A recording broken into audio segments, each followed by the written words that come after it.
Sobat Maestro, sesaat lagi kita akan bersama-sama mengikuti program Renungan Simeon bersama HKBP Bandung Reformanda. Selamat mendengarkan.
Apa kabar Sobat Maestro dimanapun Anda berada? Mungkin saat ini ada yang sedang dalam perjalanan maupun yang berada di rumah atau yang sedang berkumpul dengan keluarga atau bahkan mungkin ada yang sedang beristirahat. Kami berharap Sobat Maestro dalam keadaan sehat dan sukacita dalam kasih Tuhan. Sobat Maestro yang dikasihi Tuhan, dengan penuh sukacita dalam 50 menit ke depan, saya Nyonya Huta Soit Borujibu Tampu Bolon bersama pembicara Ibu Pendeta Marieta Simanjuntak dan tentunya ditemani oleh Ibu Tiur Silitonga. Selamat malam semua. Akan menemani Sobat Maestro di dalam acara Renungan Simeon yang dilaksanakan oleh HKBP Bandung Tengah Reformanda. Renungan Simeon ini bertujuan untuk mengingat dan merenungkan kebaikan Tuhan yang senantiasa menolong dan menjaga kita sepanjang hari ini.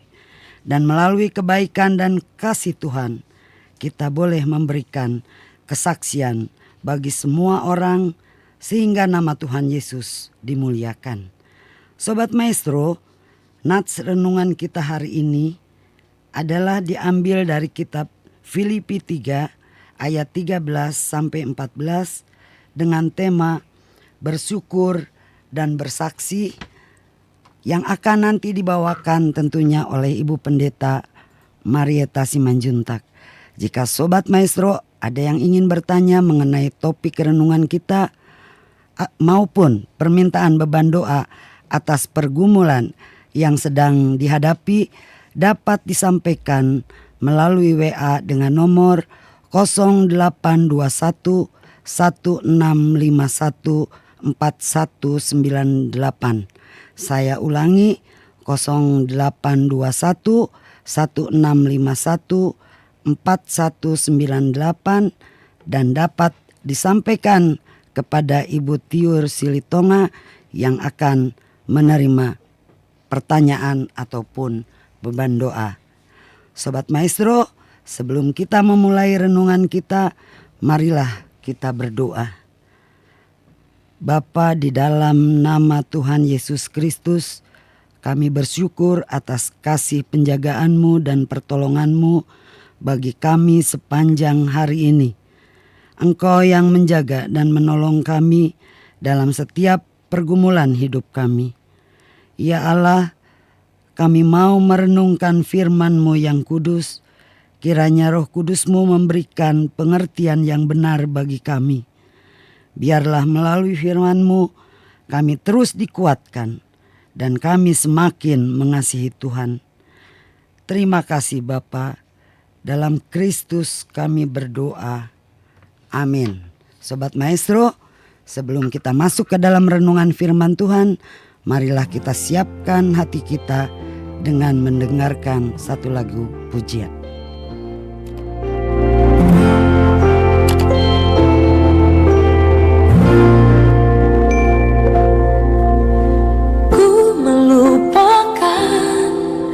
Yang di belakangku, ku serahkan diriku hanya padamu Yesus, dan ku berlari kepada tujuanku. Kau beriku hari yang baru, yang lama telah berlalu. Rencana-Mu, oh Tuhan, indah bagiku, tak terbatas oleh pikiranku. Firman-Mu ya dan amin, sumber kekuatan, Kau pengharapanku, Kau terbaik bagiku.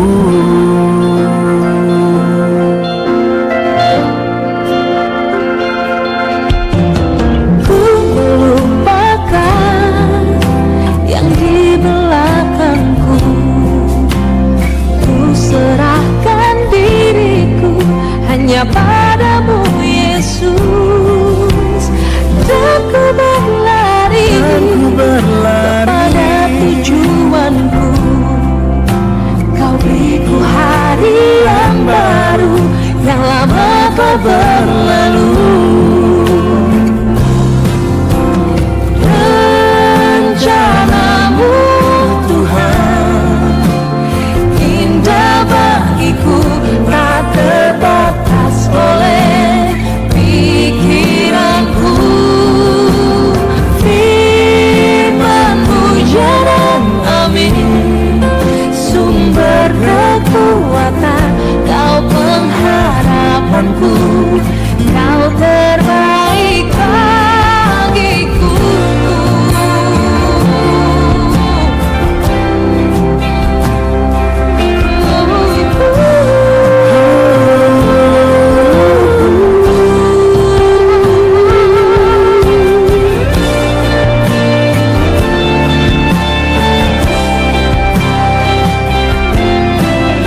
Maestro, topik kita hari ini adalah memandang ke depan.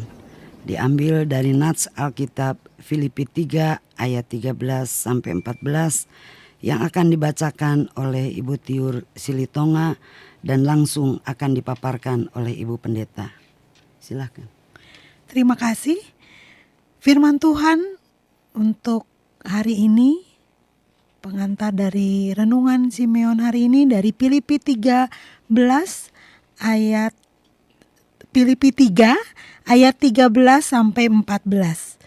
Saudara-saudara, aku sendiri tidak menganggap bahwa aku telah menangkapnya. Tetapi ini yang kulakukan, aku melupakan apa yang telah di belakangku dan mengarahkan diri kepada apa yang di hadapanku, dan berlari-lari kepada tujuan untuk memperoleh hadiah, yaitu panggilan sorgawi dari Allah dalam Kristus Yesus. Demikian firman Tuhan. Shalom para pendengar Radio Maestro dimanapun Anda saat ini berada.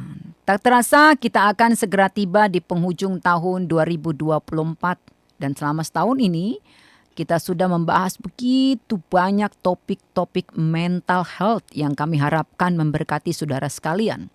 Dan malam ini topik kita adalah memandang ke depan yang didasarkan pada nats firman Tuhan yang tertulis pada Filipi pasal 3, 13 ke 14 sebagaimana sudah dibacakan tadi. Saudara, saya akan memulai dengan mengutip satu kisah dari seniman Venesia pada abad 16 bernama Titian yang memotret kebijaksanaan sebagai seorang lelaki berkepala 3. Kepala pertama adalah kepala orang muda yang menghadap masa depan.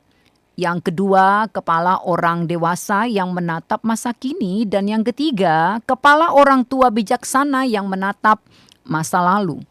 Di atas kepala mereka, Titian menulis ungkapan Latin yang artinya, dari contoh masa lalu, manusia masa kini belajar agar bertindak bijaksana supaya tidak menghancurkan masa depan.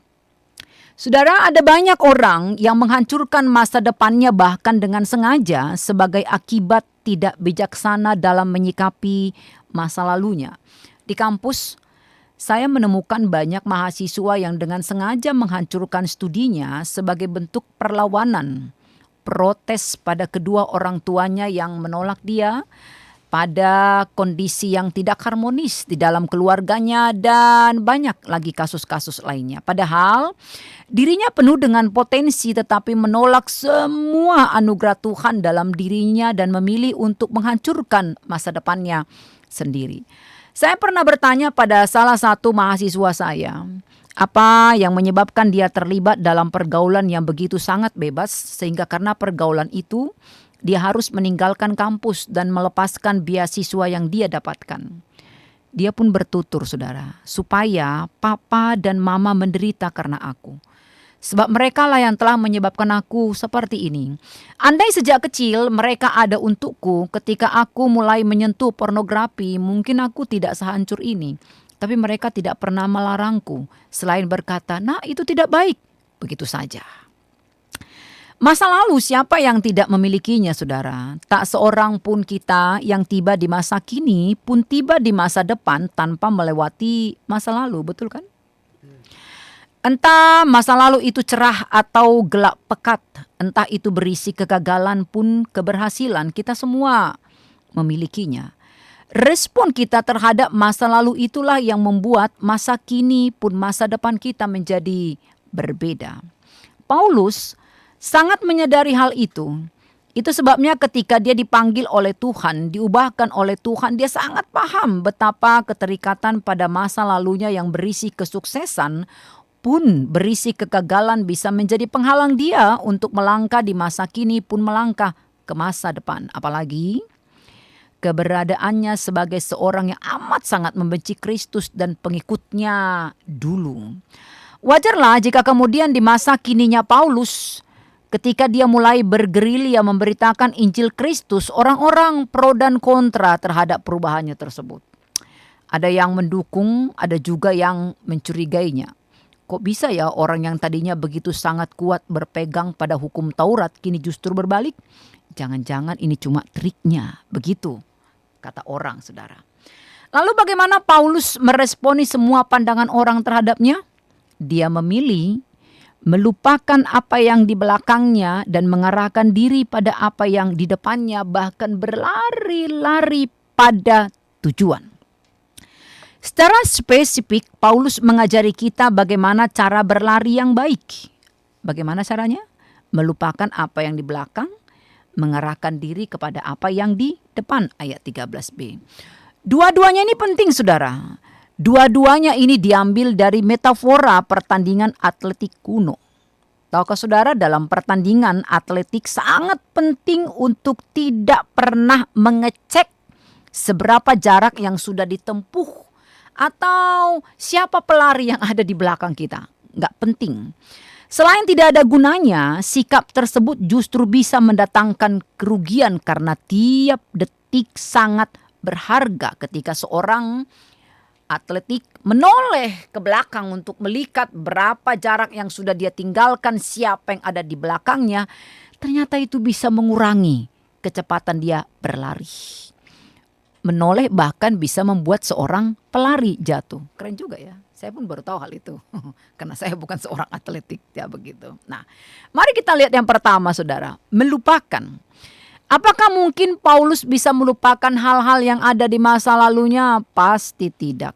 Kecuali dia mengalami gangguan dalam ingatannya. Dan seperti pernah kita bahas, saudara, otak kita ini kan punya kecenderungan untuk menyimpan hal-hal yang buruk dan mengeluarkan dengan begitu sangat cepat hal-hal yang baik.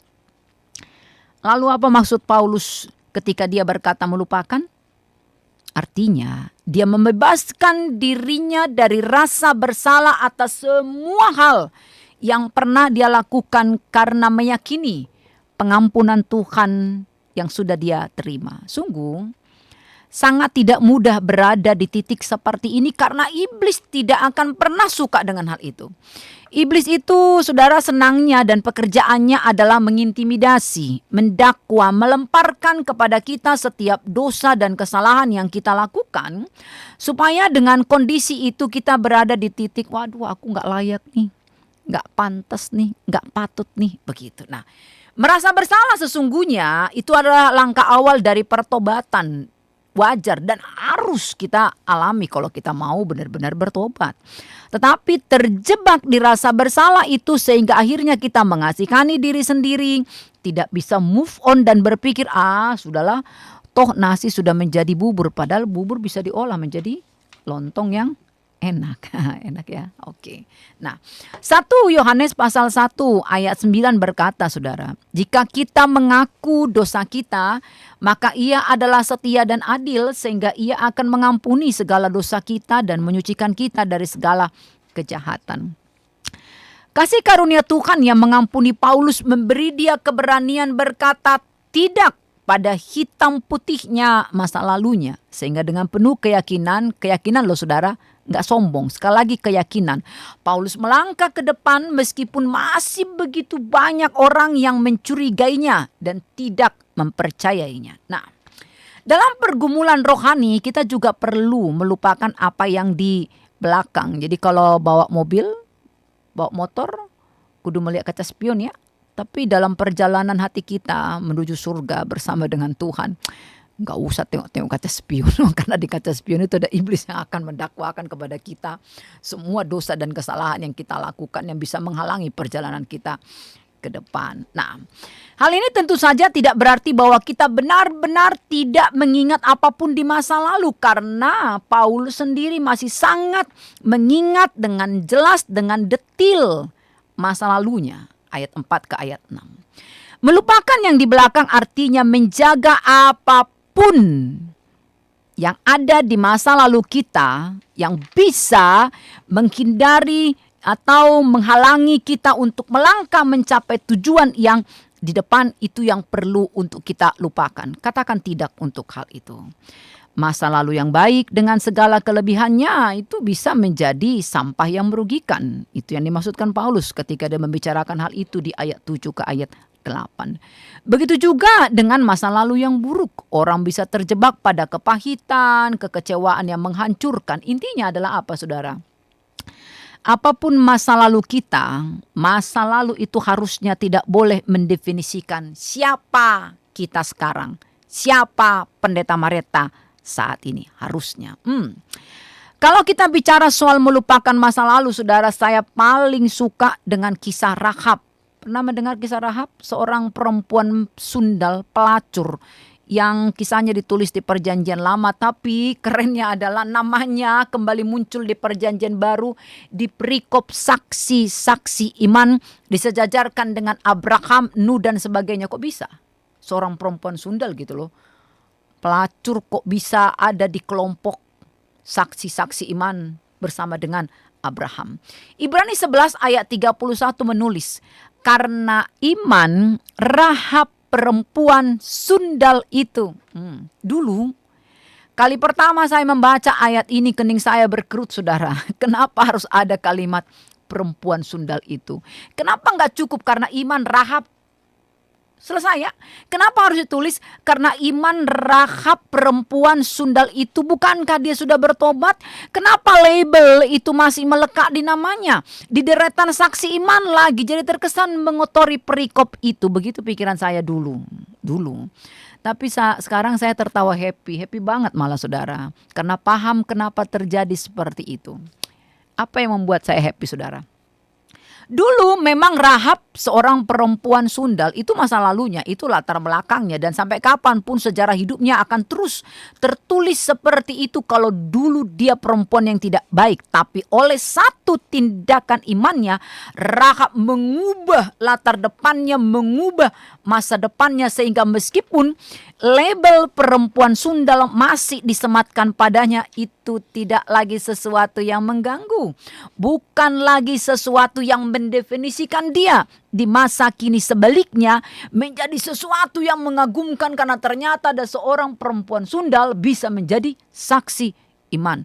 Keren. Perempuan sekotor itu bisa melukis latar depannya dengan penuh kemuliaan sampai menjadi salah seorang saksi iman dengan sebuah pilihan. Berkata tidak pada masa lalu, melupakan, membebaskan diri dari semua bentuk intimidasi dan dakwaan atas masa lalunya dan melenggak bahagia menuju masa depannya. Haleluya, keren ya? Keren sekali. Maka pertanyaan saya adalah, sudahkah Anda membebaskan diri Anda dari hitam putihnya masa lalu Anda? Sudahkah Anda sama seperti Rahab si perempuan sundal ini, sama seperti si Paulus, sama seperti saya si pendosa ini, melepaskan latar belakang dan berlari menuju latar depan yang penuh dengan kemuliaan? Jadi Anda-Anda yang terlalu suka dan punya hobi membahas latar belakang seseorang, mari bersama dengan saya bertobatlah. Kan ternyata latar belakang tidak penting bagi Tuhan. Yang penting adalah bagaimana kita akhirnya bisa melukis masa depan kita penuh kemuliaan bersama dengan Tuhan. Saya jadi teringat dengan satu lirik lagu yang sangat memberkati hidup saya seperti ini. Ku kagumi caramu mencintaiku, kau ada di cerita proses hidupku. Wah, itu keren sekali buat saya liriknya. Di titik terendahku, kau ada mengangkatku. Ku tahu kau tak pernah menyerah atas hidupku. Ada banyak orang di sekitar kita yang bisa menyerah, angkat tangan. Orang tua kita pun, pasangan kita pun, kekasih kita pun bisa menyerah, mengatakan ya sudahlah, kalau dia mau hancur, hancurlah, begitu ya kan. Bahkan kita pun bisa menyerah atas diri kita, tapi kerennya Tuhan tidak pernah menyerah atas diri kita, saudara. Keren sekali. Maka jangan pernah biarkan suramnya masa lalu Anda menghalangi masa depan kita yang cerah, karena Tuhan tidak pernah menyerah atas kita. Yang kedua, memandang dan melangkah ke depan. Di samping melupakan apa yang di belakang, kita juga sekaligus mengarahkan diri ke depan. Jangan cuma sekedar berkata tidak pada masa lalu. Lalu saudara, kalau kami orang Batak bilang lihat di si jalan di tempat. Oh enggak. Saudara mengatakan tidak ke masa lalu pandanglah ke depan, kemudian bergerak ke depan. Nah, mengarahkan diri ke depan secara harfiah sebenarnya itu berarti merentangkan tangan lalu mencondongkan badannya seperti ini. Jadi ada satu dorongan untuk ke depan. Nah, dalam perlombaan atletik kata ini merujuk pada usaha pelari mendorong tubuh mereka ke depan sebelum mencapai garis akhir. Pernah melihat? Saya pernah melihatnya di televisi. Oh, itu ternyata maksudnya begitu. Penting bagi kita saudara untuk selalu melihat ke depan dan melakukan apapun untuk segera sampai di tujuan. Usaha ini mungkin menuntut kita untuk berani keluar dari zona nyaman. Gak mudah ya, kudu keluar dari zona nyaman. Kita mungkin harus melangkah ekstra dan mungkin kita harus melebihi batasan normal. Kalau tidak ada kemajuan jangan menyalahkan keadaan, berlarilah lebih kencang, rentangkan badan saudara lebih dan lebih lagi. Pertanyaannya, bisakah? Bisa. Sebab ketika kita berkata percaya kepada Tuhan, itu berarti kita bergerak keluar dari diri kita sendiri dan masuk ke dalam diri Tuhan yang kita percayai. Dan Paulus sangat tahu tidak mudah melangkah ke depan. Itu sebabnya dia berkata, saudara-saudara, aku sendiri tidak menganggap bahwa aku telah menangkapnya.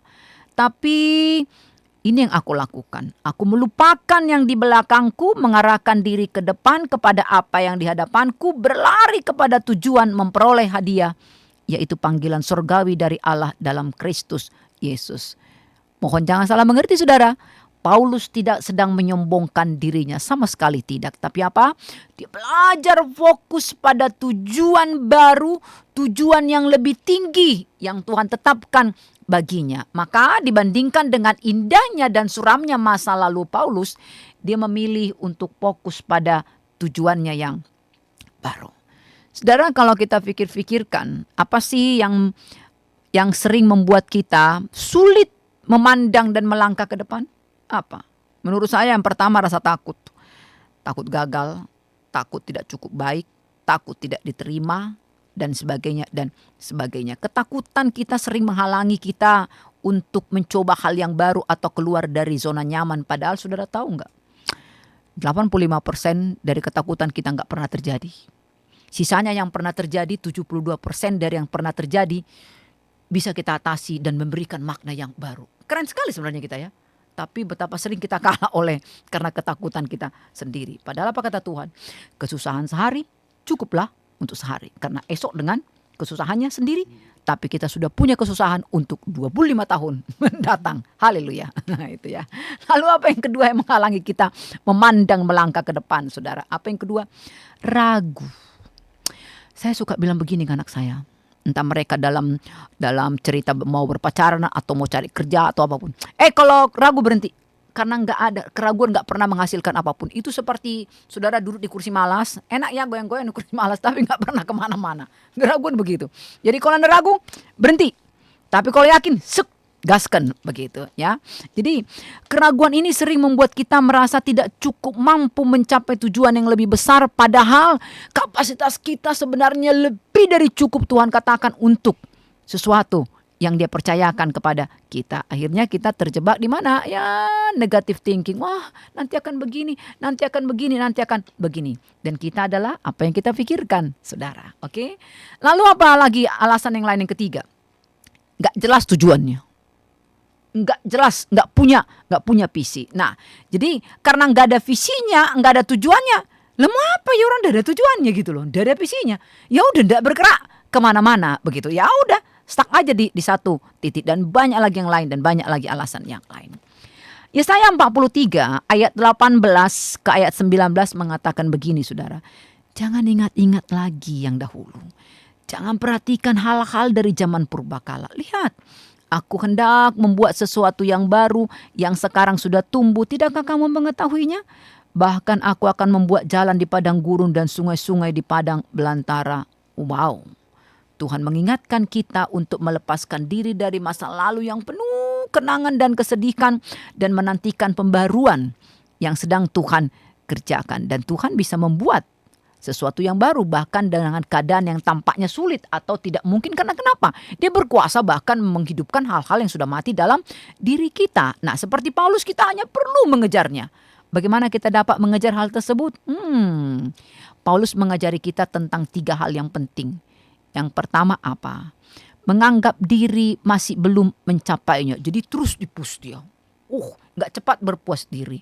Bersyukur untuk apa yang kita capai itu harus, saudara. Tapi jangan karena sesuatu sudah tercapai, ya sudahlah begitu. Ya sudahlah, enggak. Saya memahami perjalanan bersama dengan Tuhan apa. Kalau memang saya ingin Tuhan pakai saya lebih lagi, ya saya harus push diri saya lebih lagi. Saya harus perbesar kapasitas saya. Jadi jangan cuma bermimpi atau berdoa, Tuhan pakai saya lebih lagi tapi saya tidak mau memperbesar kapasitas. Ya enggak begitu. Jadi saya berpikir, saya belum mencapai nih yang ini. Saya belum mencapai ini yang ini ya. Dengan berpikir saya belum mencapainya ya, maka kita berada pada titik apa? On proses terus memberi diri diproses oleh Tuhan. Kita memberi diri untuk terus mengambil bagian dalam kematian dan kebangkitan Kristus, terus diperbaharui. Itu yang pertama. Lalu yang kedua apa? Berusaha sekeras mungkin untuk lebih maju lagi. Berusaha sekeras mungkin untuk lebih mencapai tujuan yang baru. Ya, satu kata maksimal, saudara. Jadi kalau mama saya dulu bilang, almarhum mama saya, dia bilang seperti ini. Lakukanlah anakku seolah-olah itu adalah hari terakhir kau melakukannya. Jadi kalau saya pergi kemana-mana memberitakan firman Tuhan seolah-olah itu kesempatan pertama dan terakhir. Jadi saya harus maksimal.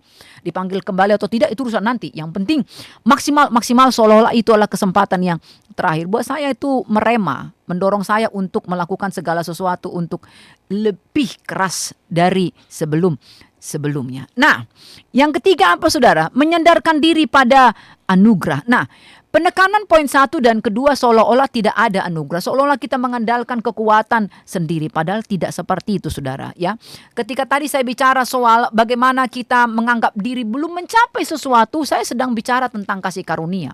Ketika saya bicara soal bagaimana kita berusaha sekeras mungkin untuk maju lebih dan lebih lagi dari sebelumnya, itu bicara tentang kasih karunia. Sebab kita bisa apa tanpa kasih karunia Tuhan? Jadi ketika Paulus mengatakan, aku berusaha menangkapnya. Jadi berusaha menangkapnya, bukan seolah-olah telah menangkapnya. Padahal sebenarnya kita sudah ditangkap oleh Kristus. Kan begitu ya, dengan pola pikir seperti itu. Maka apa yang terjadi? Saya tidak akan keluar dari track yang Tuhan tetapkan. On the track terus, betapapun sulitnya, saya tetap di situ. Sehingga apa yang terjadi, saudara? Kita akan menemukan ternyata memang masa depan, masa kini, masa lalu tidak seseram yang kita pikirkan. Karena di setiap masa itu ada Tuhan. Amin. Baik, terima kasih Ibu Pendeta. Sobat Maestro, sebelum kita masuk dalam tanya jawab, marilah kita mendengarkan kembali sebuah lagu pujian.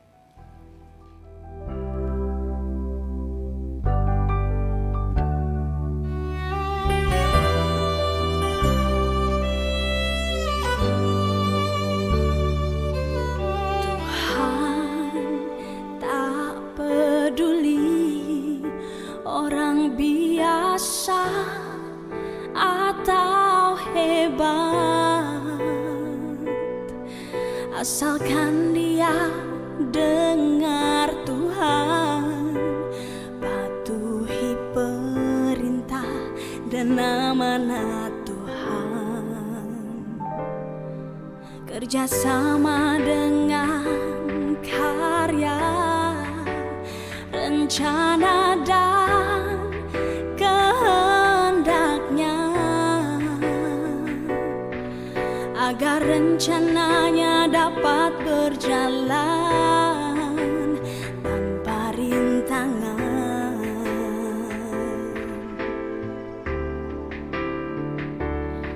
Tindakan seperti itu layak untuk diingat Tuhan dan layak untuk terima berkat-Nya. Tuhan hargai mereka dan tindakan mereka, hati dan kasih mereka padanya.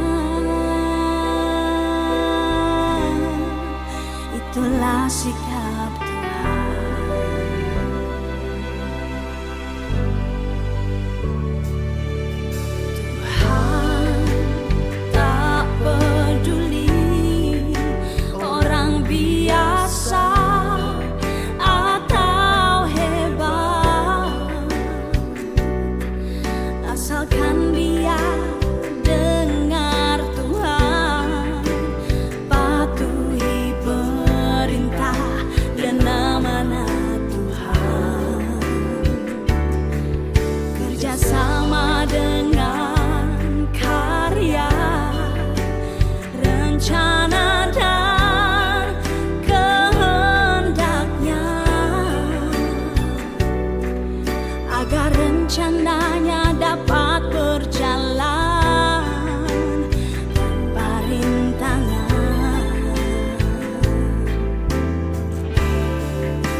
Baik Sobat Maestro, di meja redaksi kami sudah ada pertanyaan yang akan dibacakan oleh Ibu Tiur Silitonga untuk kemudian akan dijawab oleh Ibu Pendeta. Silakan. Ya, terima kasih. Selamat malam Ibu Pendeta. Ini ada pertanyaan dari Bapak Hotman Silalahi dari luar negeri nih.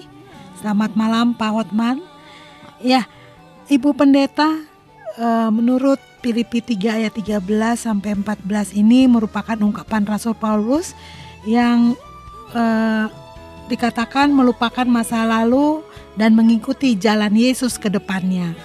Sebagai pengajar nih sekaligus pendidik di perguruan tinggi, banyak sekali mahasiswa-mahasiswa sekarang yang berlatar belakang mungkin pas-pasan atau di sisi material juga atau mentalnya juga mungkin mereka terganggu untuk masa depannya. Apakah ada hal-hal apa saja yang perlu ditekankan kepada mahasiswa atau anak-anak muda di zaman ini ya, istilahnya generasi Z ya Ibu Pendeta, untuk mereka menatap masa depan di kedepannya sesuai dengan firman Tuhan? Silakan. Itu pertanyaannya? Iya. Iya. Terima kasih Amang. Salam kasih dari Indonesia untuk Amang yang dari sana, sehat-sehat bersama dengan keluarga. Pengalaman saya sejak 2006 berada di kampus, bergelut dengan kehidupan orang muda. Apa sih Amang yang paling terhilang dari kehidupan orang muda? Yang saya alami, yang saya lihat yang paling terhilang itu adalah mereka tidak kenal dirinya. Kenapa mereka tidak kenal dirinya, Amang? Karena mereka tidak kenal Tuhannya. Ketika mereka tidak mengenal dirinya dan tidak mengenal Tuhannya, apa yang terjadi? Persis seperti yang Amang tuliskan itu. Mental mereka menjadi rapuh, kemandirian mereka jauh, soft skillnya juga sangat minim. Lebih mengejar prestasi secara akademik, tapi secara attitude-nya sangat turun, sangat rendah. Kemudian secara akademis dia berhasil, tapi sosialisasinya sangat kurang. Ada banyak sekali. Kenapa? Akarnya adalah dia tidak kenal dirinya, dia tidak kenal Tuhannya. Kenapa bisa terjadi seperti itu? Family, Amang. Keluarga. Ada berapa banyak keluarga sekarang yang masih mendirikan altar family, yang masih punya itu. Nyaris kita semua tenggelam dalam kesibukan masing-masing, berpikir bahwa dengan mencukupkan memenuhi semua kebutuhan anak-anak, ya sudah kita memenuhi tanggung jawab kita. Kita lupa kalau tugas sebenarnya kita orang tua itu apa, Mang? Mempersiapkan anak-anak kita keluar dari rumah. Tugas utama kita bukan memberikan sekolah yang bagus, pendidikan yang bagus, fasilitas, bukan. Mempersiapkan mereka keluar dari rumah. Dan modal mereka untuk keluar dari rumah apa? Kenal dirinya, kenal siapa Tuhannya. Itu yang pertama, bukan? Itu setidaknya pengalaman saya, Amang. Terima kasih. Ada lagi Ya, Bu? ada yang kedua dari 08118677. Sekian. Terkadang kita terjebak dengan masa lalu yang menurut saya kelam, yang membuat kita sulit melakukan apa-apa atau ingin bangkit. Apa yang pertama yang harus saya perbuat agar bisa lepas dari keterpurukan? Pertama, ketika Anda, siapapun Anda, terjebak di masa lalu, terpuruk di masa lalu itu, Anda dapatkan apa? Nggak ada apa-apa, bukan? Selain ya, kalau Anda sesali atau bertanya kenapa dan kenapa. Ketika Anda terjebak di masa lalu, Anda nggak kemana-mana. Jadi bagaimana caranya supaya tidak terpuruk ke situ, keluar dari situ. Karena nggak akan ada perubahan sebelum Anda sendiri belajar berkata tidak kepada masa lalu dan melangkah ke depan. Mau pahit, mau manis masa lalu Anda, ketika Anda tidak bersedia keluar dari itu, Anda tidak akan kemana-mana. Enggak. Itu saja dari pertanyaannya. Apa yang Anda dapatkan ketika Anda stuck di masa lalu itu? Ada enggak? Enggak ada.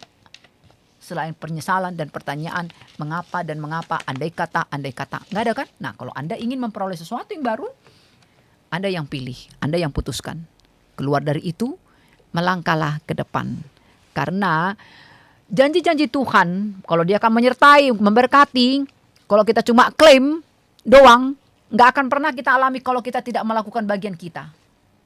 Langkah, baru Anda akan mengalami janji Tuhan. Tapi kalau cuma amin doang, tapi Anda tidak melakukan bagian Anda tidak akan mendapatkan apapun. Begitu. Baik, terima kasih Ibu Pendeta untuk penjelasannya. Kiranya boleh menjadi kekuatan kami dalam menjalani kehidupan. Sebuah lagu pujian kembali akan kita dengarkan. Langsung saja Sobat Maestro dimanapun Anda berada, saat ini juga kami ingin menyapa jemaat HKBP Reformanda dan seluruh pendengar setia acara Renungan Simeon melalui Radio Maestro yang akan dibacakan oleh Ibu Tiur Silitonga. Silahkan. Ya, kami ingin menyapa untuk sahabat Maestro yang selalu setia mendengar di setiap hari Kamis pukul 8:10. Ibu Cisihua di Kebonjati, Ibu Lingling di Gardu Jati, Ibu Olga di Muara, keluarga Simatupang, Boru Sipahuta di Sawah Kurung, Ibu Hasugian Aritonang di Antanan, Ibu Napitupulu, Boru Simanjuntak di Sukasenang, Ibu Sintua Pangaribuan, Boru Arwan di Sekeloa, Ibu Sarumpait, Boru Sihombing di Palem Raya, Ibu Silalahi, Boru Manurung, Jalan Kancra, keluarga Simarmata, Boru Panggabean, Ibu Panjaitan, Boru Hutagaol, Ibu Hotma Panjaitan di Kopo, kakak kami Riana Pardede di Komplek Pratama Asri, keluarga besar Marpaung, Boru Dolok Saribu di Mustang, keluarga Sihombing, Boru Pasaribu, kakak Nona, kakak Lucy di Arca Manik, keluarga M. Sinaga, Boru Nababan di Cisaranten, keluarga J. Situmorang, Boru Nababan, Tanjung Laksana, keluarga Aritonang, Boru Napitupulu di Cijagra, Ibu Sintua Tampu Bolon, Boru Pardede di Margahayu Raya, Ibu Mariani Gultom, Boru Sitompul di Cimindi, Bapak Simanjuntak dan keluarga Bapak Charles, Boru Simanjuntak di Cimahi, Ibu F. Siagian, Boru Sipahutar di Padasuka, Ibu C. Sitompul, Boru Nainggolan di Cigadung, Ibu S. Raja Guguk, Boru Sitorus di Jalan Jurang, keluarga M. Nababan, Ibu Sintua Boru Sirait, Opung Agata di Haji Yasin, Ibu Sinta Siburian, Boru Nababan di Linggawastu, Ibu Silitonga, Boru Tampu Bolon di Citra Raya, Bapak Profesor Lambok, Boru Jibu Tampu Bolon di Lamda, Ibu Tambunan, Boru Simanjuntak di Sukaluyu, Ibu Sormin, Boru Manik di Lembang, Ibu Habeahan, Boru Naibaho di Cipaganti, Ibu Silalahi, Boru Sihombing di Cipaganti, Ibu Panggabean, Boru Tobing, Opung Jeriko di Cipaganti, Ibu Panjaitan, Boru Manurung di Lewi Panjang, keluarga Bapak PL Tobing, Boru Sitompul di Cimindi, keluarga Siburian, Boru Manurung di Cigadung, kakak kami Karospita di Patra Komala Dalam, keluarga Ibu Sianturi, Boru Sihombing di Pleret Antapani, kakak kami kakak Katelina Nababan di Karawang, keluarga Dolok Saribu, Boru Nababan di Cipaganti, keluarga B. Siregar, Boru Sitohang di Antapani, keluarga Sitompul, Boru Sibarani di Antapani, keluarga Samosir, Boru Gultom di Reok, dan seluruh jemaat HKBP Bandung Reformanda. Tuhan Yesus memberkati. Terima kasih. Tiba saatnya kita akan menaikkan doa syafaat kita kepada Tuhan yang akan dibawakan oleh Ibu Pendeta. Kami persilahkan. Kita berdoa, saudara. Terima kasih untuk kebenaran firman Tuhan yang sudah kami dengarkan. Kami percaya Roh Kudus Tuhan akan menolong kami memahami dan menghidupinya sehingga kami menjadi orang-orang yang bersedia dibaharui oleh Tuhan, diproses oleh Tuhan seperti Paulus. Sesaat kami akan menaikkan dua-dua syafaat kami kepada Tuhan. Kami bersyukur dan mohon belas kasihkan Tuhan untuk saudara-saudara kami yang sampai saat ini bergumul dengan kondisi sakit dan pemulihan mereka. Bapak KM Panggabian, Bapak D. Pakpahan, Bapak RT Panggabian, Bapak C. Hutajulu, Bapak Sintua Luther Purba, Bapak P. Napitupulu, Ibu Isna Dolok Saribu Boru Tobing, Nyonya T. Simanjuntak Boru Samosir, Bapak Hari Sirait, Sheva Boru Pakpahan, Nyonya R. Silaban Boru Manurung, Nyonya Panjaitan Boru Tagaol, Nyonya Ongguk Kutasoit Boru Sritonga, Nyonya Duma Sibarani yang saat ini dirawat di Rumah Sakit Bromeus, Ibu Jojo PGIS, Nyonya Henry Zibu yang juga dalam kondisi pemulihan. Kami bersyukur untuk rumah sakit, dokter dan para medis, setiap bentuk pengobatan, makanan dan minuman yang mereka konsumsi. Kami bersyukur untuk damai sejahtera dan sukacita yang Tuhan taruhkan di hati mereka, sehingga dengan demikian tubuh mereka memproduksi hormon endorfin, hormon penyembuh yang akan menolong mereka untuk berpulih. Kami juga berdoa mengucapkan terima kasih untuk 12 misionaris HKBP yang sampai saat ini masih melakukan tugas penginjilannya bersama dengan Roh Kudus Tuhan, supaya kemanapun mereka pergi, dimanapun mereka berdiri, boleh ditemukan hati Tuhan lewat diri mereka masing-masing.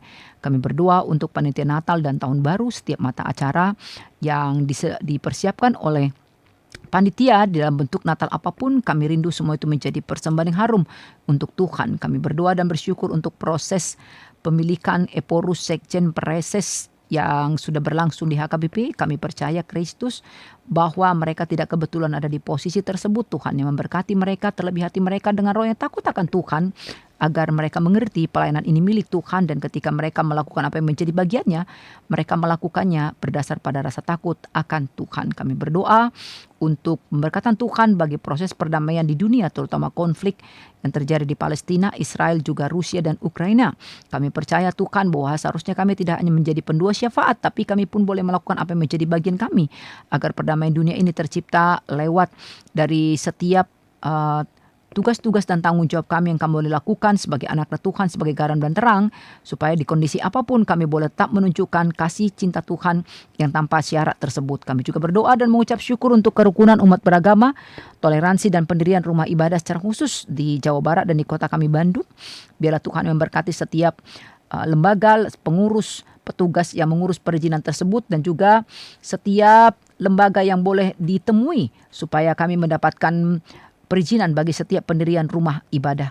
Kami juga berdoa dan mengucap syukur untuk Radio Maestro, seluruh kru. Biarlah Tuhan yang memberkati hati mereka, memberkati kehidupan pribadi mereka, kesehatan mereka, dan dengan izin Tuhan, pemberkatan Tuhan, Radio Maestro boleh senantiasa menjadi berkat bagi siapapun yang boleh mengakses Radio Maestro ini. Terima kasih Tuhan Yesus. Biarlah kehidupan kami, sisa aktivitas kami malam hari ini, kami boleh serahkan ke tangan pengasihkan Tuhan saja. Amin.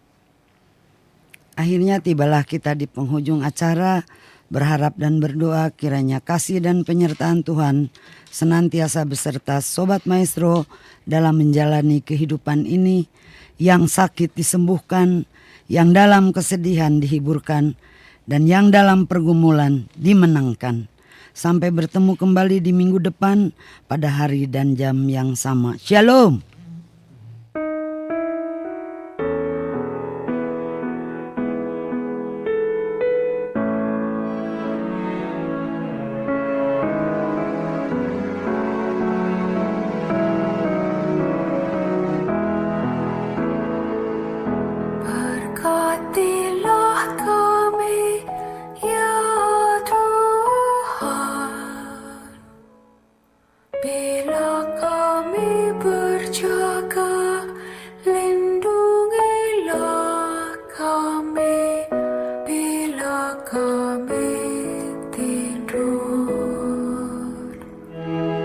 Sekarang Tuhan, biarkanlah hamba-Mu ini pergi dengan damai sejahtera sesuai dengan firman-Mu.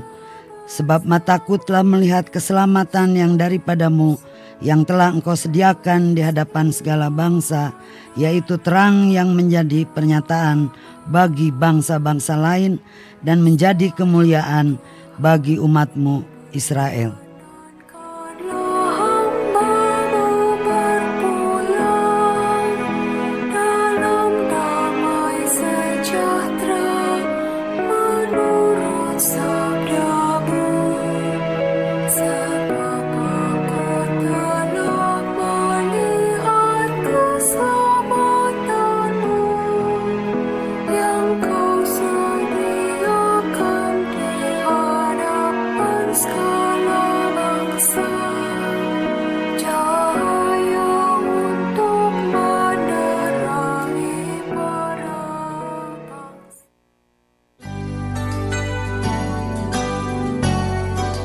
Sobat Maestro, Anda baru saja mendengarkan program Renungan Simeon bersama HKBP Bandung Reformanda dengan tempat ibadah di Jalan Sumedang nomor 2 Bandung. Phone 081 222 857 865. Ibadah umum bahasa Indonesia pukul 7.30 dan ibadah sekolah minggu pukul 7.30. Ibadah umum bahasa Batak pukul 10 dan ibadah umum pemuda pukul 16.30. Terima kasih atas kebersamaan Anda. Tuhan Yesus memberkati.